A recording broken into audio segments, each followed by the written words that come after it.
Throughout recorded history, countless predators have hunted, killed, and fought one another. But there is one disturbing exception. No creature has ever shown the same level of creativity when it comes to torturing its own kind as human beings. Across centuries, humans have developed devices and methods of suffering so horrifying that at times they seem beyond imagination. The deeper you dive into the history of torture, the more one question begins to haunt you. What are human beings truly capable of? And the answer is rarely comforting. It leaves behind sadness, unease, sleepless nights, and an unsettling realization about the darker side of human nature. So today, we're going to look at some of the most brutal and horrifying torture methods ever recorded throughout history. But before we begin, a warning. If you're sensitive to disturbing topics, this might not be the video for you, because some of what you're about to hear may stay with you for a very long time. Let's begin. The first method was known as the goat-licking torture, also referred to as tickling torture. This method is so bizarre that it proves just how far human cruelty can go when given enough imagination.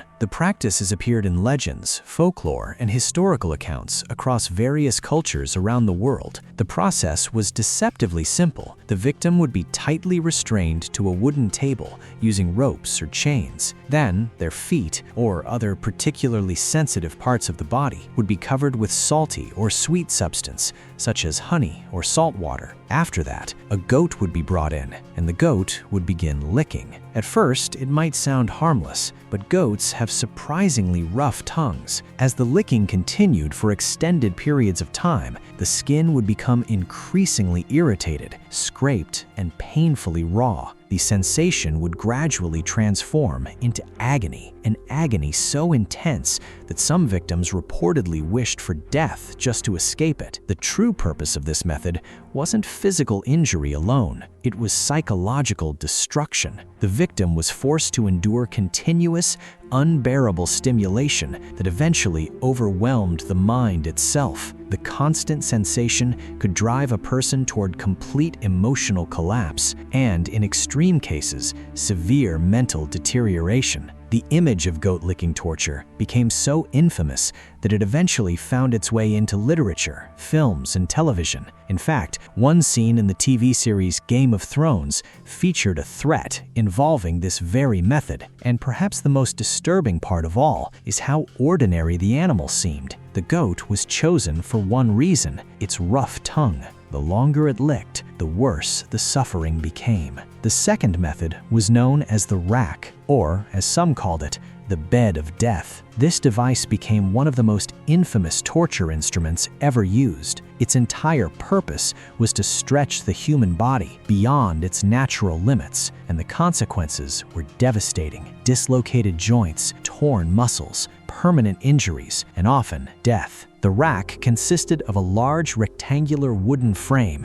with rollers positioned at both ends, giving it the appearance of a bed. The victim's wrists and ankles were tied to ropes or chains connected to these rollers. Then, the executioner would begin turning a handle, slowly, methodically. With every turn, the ropes tightened and the body stretched further. The process continued. Inch by inch, the pain became unimaginable. And if the executioner was particularly cruel, the stretching would continue until the spine itself separated, resulting in paralysis or death. The rack was frequently used to force confessions and extract information from prisoners. In fact, its reputation was so terrifying that simply threatening someone with it was often enough to break their will completely. Many confessed before ever touching the device. Throughout the Middle Ages, the rack became a common punishment across Europe. It was notably used during the Spanish Inquisition against Muslims, and it also appeared in England during the reign of Henry VIII.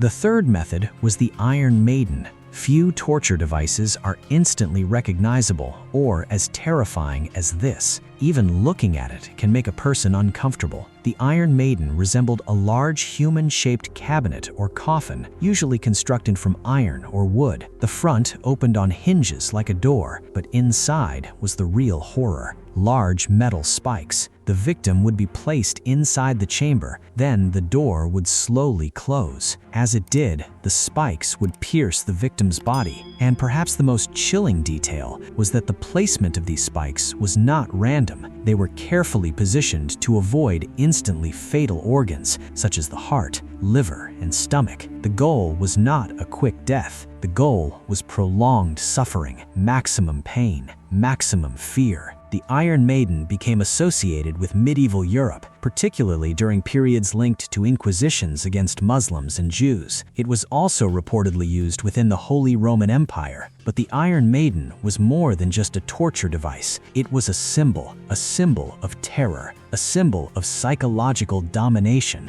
Its image became deeply embedded in European folklore, literature, music, and popular culture, especially in regions where such methods gained notoriety, including parts of Britain and Spain. The next method was the brazen bull, also known as the Sicilian bull, and among all torture methods ever devised, this may be one of the most horrifying. The device was a massive hollow bronze statue shaped like a bull. A door on its side allowed a victim to be locked inside. Once sealed, a fire would be lit beneath the statue. Slowly, the metal heated up, and the person trapped inside began to roast alive. But the cruelty didn't end there. The device was designed with a complex system of pipes and chambers that transformed the victim's screams into sounds resembling the bellowing of a real bull. To those standing outside, the cries of agony became something almost inhuman. The brazen bull was commonly used for public executions and punishment. Criminals,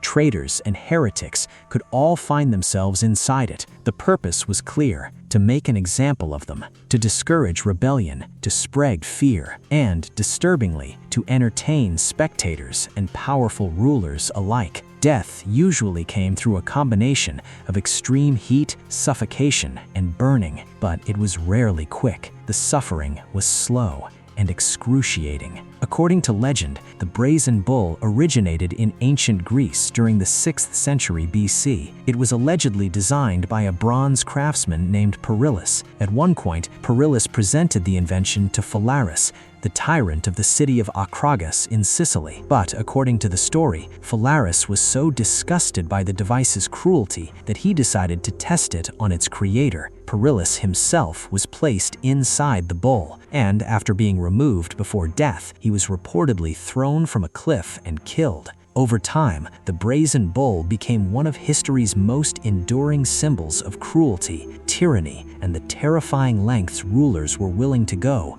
in order to maintain power and spread fear among the people. The 6th method was flaying. Even imagining this punishment is enough to send a chill down your spine. And if you're sitting in front of a meal right now, you may not feel very hungry after hearing what comes next. Flaying was built around a horrifying concept: removing a person's skin while they were still alive. In most cases, strips of skin would be peeled away gradually, often starting from the limbs or the victim's back. The executioners had one objective: keep the victim alive for as long as possible. The longer the person survived, the greater the suffering became. Depending on the skill of the torturer and the victim's ability to endure the pain, the process could last for hours, sometimes even days. Eventually, the ordeal would end in a slow death caused by shock, massive blood loss, or infection. In some cases, flaying was carried out after death as an act of desecration and public humiliation.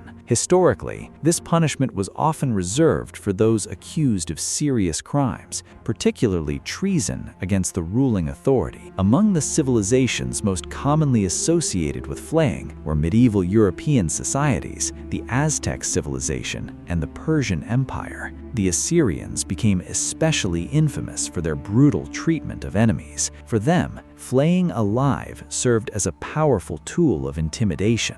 Ancient Assyrian carvings even depict prisoners being skinned alive as a warning to conquered populations. Meanwhile, the Aztecs of Central America practiced forms of flaying as part of certain religious rituals. In some ceremonies, priests reportedly wore the skin of sacrificial victims during celebrations dedicated to the god Zipe Totec, a deity associated with agriculture and renewal. Flaying also appeared throughout medieval Europe as a punishment for severe crimes and heresy. One frequently repeated historical claim states that the rebellious English nobleman William Wallace, the figure who inspired the film Braveheart, was flayed following his execution in the early 13th century. Whether as punishment or spectacle, the psychological impact of flaying was immense. The sight of a skinless human body, the screams of unbearable pain, the sheer brutality of the process, all of it served one purpose: to spread fear, to remind people exactly what could happen if they challenged authority. The image of flaying has appeared throughout art, literature, and film for centuries. One example can be seen in the famous painting The Garden of Earthly Delights by the Dutch artist Hieronymus Bosch, where scenes of extreme punishment are depicted as forms of divine judgment. And honestly, Bosch himself could be the subject of an entire episode. His life remains mysterious, and many of his paintings look as if they came from another world entirely. If you'd like to see a future episode about him, let me know in the comments. Now, let's move on to the seventh and final method, the heretic's fork. This device combined physical torture with psychological torment in a way few other instruments could. It was used primarily throughout Europe during the Middle Ages, particularly during periods associated with the Spanish Inquisition. Its design was deceptively simple, yet devastatingly effective. The heretic's fork consisted of a small handheld metal instrument with two sharpened points on each end. The device was secured around the victim's neck using a collar or strap.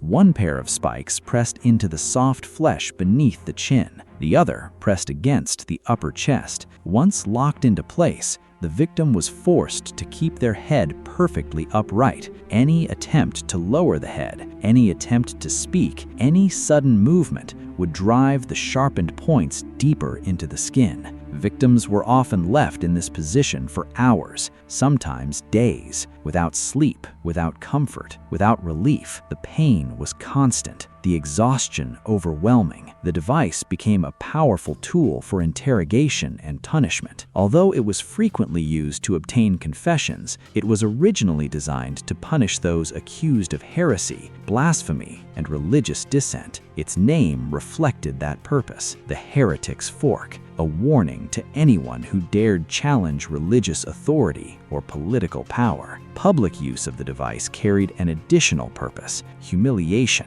Standing helpless before a crowd while unable to speak or move stripped victims of their dignity. The combination of pain, exhaustion, fear, and public shame placed enormous psychological pressure on those subjected to it. Many eventually confessed to crimes they had never committed, simply to make the suffering stop. The heretic's fork became closely associated with the Spanish Inquisition, which began in 1478 and became one of the most infamous periods of religious persecution in European history. Today, the device appears in museums, historical texts, and countless fictional works as a symbol of medieval cruelty and the darker side of justice. And after hearing about the brazen bull, the Iron Maiden, flaying, the heretic's fork, and countless other methods too disturbing to fit into a single video, one uncomfortable observation begins to emerge. Many of history's most infamous torture devices originated in societies that today present themselves as champions of democracy,